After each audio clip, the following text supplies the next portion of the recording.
Hey everybody, Dan from the Multi-Sport Nomad. Um, Finally starting to feel better. My cough is getting under control. I still might yak into the microphone, so be warned. It is Tuesday, December the 2nd. Um, just looking back at the year, I did my last race, which was Ironman Arizona, on the 17th of November. I don't have any other races planned. Rolling into next year, starting with mountain bike season.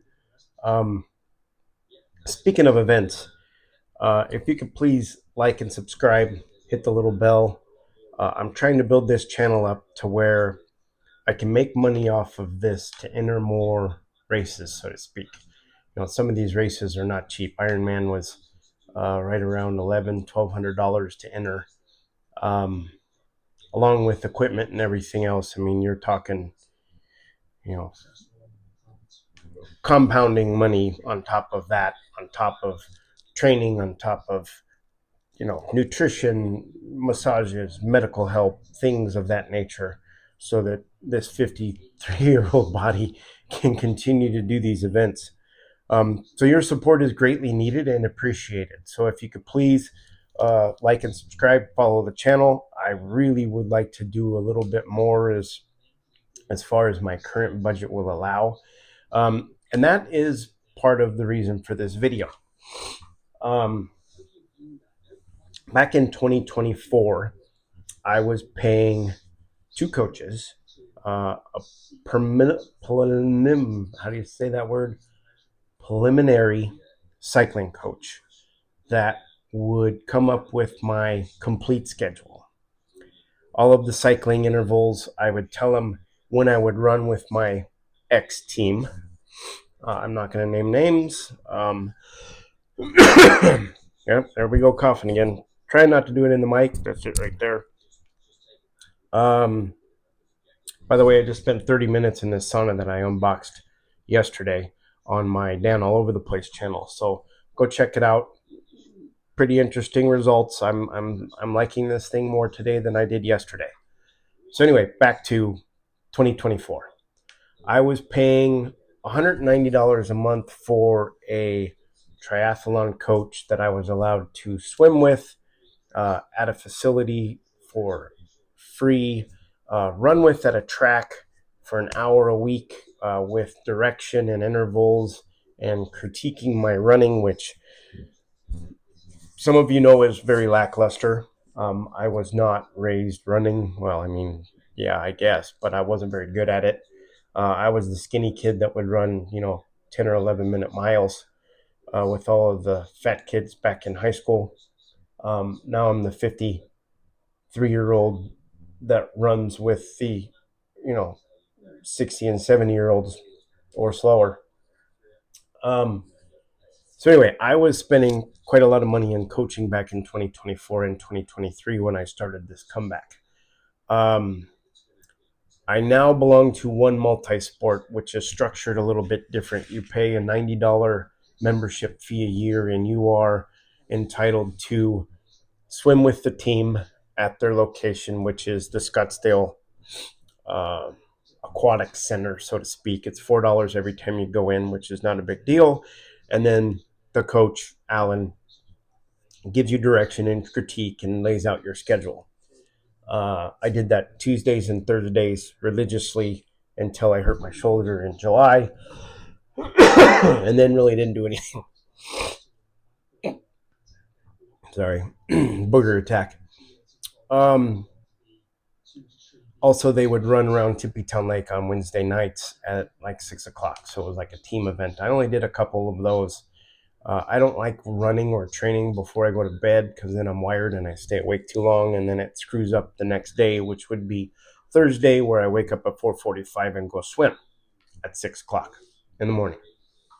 So I cut that out and started basically running on my own. 2025 rolls around and my finances changed a little bit, and I could not really afford to do that anymore. So I cut out the triathlon coach, which was $190 a month, and I cut out the cycling schedule coach, which was $300 a month. and I decided to try ChatGPT. ChatGPT has a GPT called Fitness, Workout, and Diet. Um, and I input kind of what I wanted to do for the year, gave it all the races I was doing, starting with the mountain bike season and picking out the triathlons. And I made this whole schedule that carried me from January all the way through Ironman of this year. Very aggressive. Took me probably 3 weeks, couple minutes here, couple hours there to create this schedule. Oh, we lost Joan. In the beginning, it worked very well until I got the flu in March, I believe it was, and then everything crashed. And it took me probably 3 months to recover from that. Got back up to the fitness that I wanted probably the end of August, and then really started to crank on the endurance part of the training. So I did finish. I believe that I was about maybe 3 to 4 weeks off of where I really wanted to be for the race. And I blame that on some factors in my life. I lost my job that I was making about 130,000 a year in. Tried a couple of other jobs that just kicked my butt. I physically was having problems standing on my feet due to the fact that my legs would swell up from, training. I don't know if some of other people have had that, but basically those little valves that are in your legs to help keep the blood from pooling in your legs, mine just don't work anymore because of me running and cycling and swimming all the time. So they're completely lazy. And yeah, I got compression socks and did that whole thing. It helped a little bit, but they still are lazy. Maybe I'll look into getting that fixed. I don't know. Anyway, so in comes ChatGPT. The first part of the year looked great. I had, a 4 block, 3 workouts, a deload week, a build up, 2 hard weeks, a deload week, and that process was rolling. Every morning I would wake up, I would put in my metrics from Garmin as far as my resting heart rate, my HRV, my training readiness, how long I slept, what the sleep quality was, and then I would put in my training peaks, my fatigue, fitness, and form. And it was good for 2 or 3 weeks at a time, and then it would completely lose its mind and think that I was just an average person or by the book, so to speak. It didn't look at me as an individual athlete with, ankle problems, a lingering knee issue from when I was 17. And then I ripped my rotator cuff, and the rotator cuff problem, and the fact that I couldn't swim and I needed to do some rehab. So every 2 or 3 weeks, it would completely forget all of this information and throw a book style workout at me for the next block, I should say. And we would get into an argument. It would constantly forget what day it was, no matter how bad you yelled at it, told it to stop forgetting what day it was, it would. And then you would argue with it, and it would get you totally off topic. You'd be so irritated that you'd be distracted from what you needed to go do for the day. So I kind of stopped using it in a standpoint of like a coach, so to speak. I would more or less have it look at my biometrics and tell me if I was overtraining or not training enough. And that seemed to work for, I would say, about 3 or 4 months. And about every 3 or 4 weeks, you needed to start a new thread. You needed to tell it everything all over again because the old thread would get so bottled up that it would slow down, screw up, take forever to give you a result, or would revert back to a one size fits all training method that just didn't work for you as an individual. So I did run into that pretty regularly. Would I suggest using ChatGPT for someone that's only been doing endurance events for a couple of years? No. I've been doing this stuff since I was 15 years old. My dad put me on a bike back then, and I've been on and off doing this kind of stuff my entire life after that. So I do have somewhat of a background and knowledge of how to train, when to train, what to train. The new stuff's kind of neat. When I started with my old team back in 2013, their philosophy was zone 2 training. Well, zone 2 training really was not explained to me properly. ChatGPT really helped explain that philosophy more in detail to me. Yes, it is irritating because it always ends everything with a question. It always has the last sentence. It always wants to be the last input on the board. That part is very irritating. It will not, like, no, I'm good, thanks. Okay, do you want me to come up with the schedule for 2 months from now? No, I'm worried about tomorrow and the next day, not 2 months from now. So it is very frustrating when it comes to that point. I wish it would just stop talking and let you move on to whatever the next subject is. Could I have done better with a real coach? I don't know. I did finish. I wasn't lightning fast, but I did manage to get it done. I think if I wouldn't have screwed up my shoulder and maybe the last 6 weeks of my training schedule, my knee didn't flare up because I went out and did a couple of cyclocross events that put a lot of strain on my knee. I think that was my biggest mistake about 6 to 7 weeks out from the race. So yeah, yet to be seen.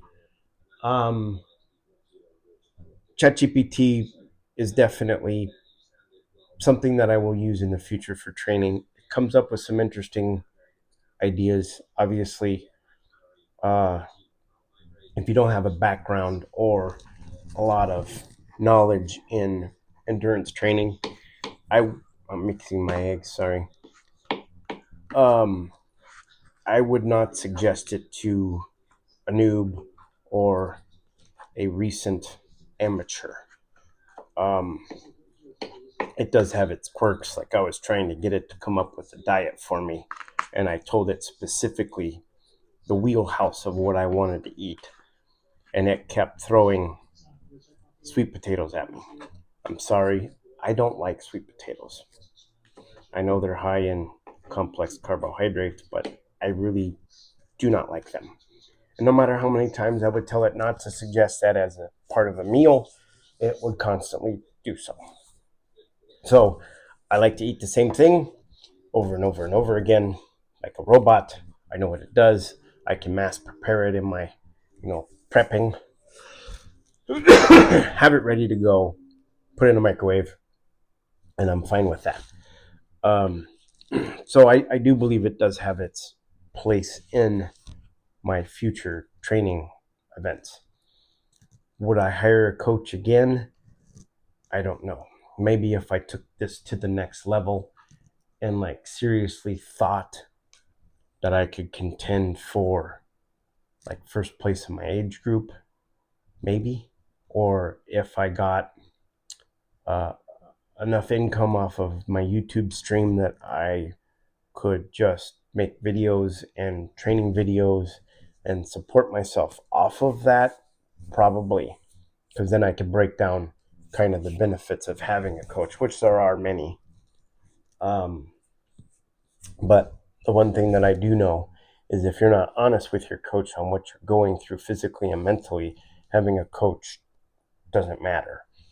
And if you're having a mental problem and your coach doesn't understand kind of your mental history, that could also be a problem. They may not understand how to deal with you if you're, losing it and just want to stop doing everything. They may not get that. So you need to make sure that if you're hiring a coach, that you're picking the right coach that understands a complete and utter mental breakdown along with a physical one. Because everybody knows the name of the game in this endurance deal is mental. So anyway, I think that's all I got for today.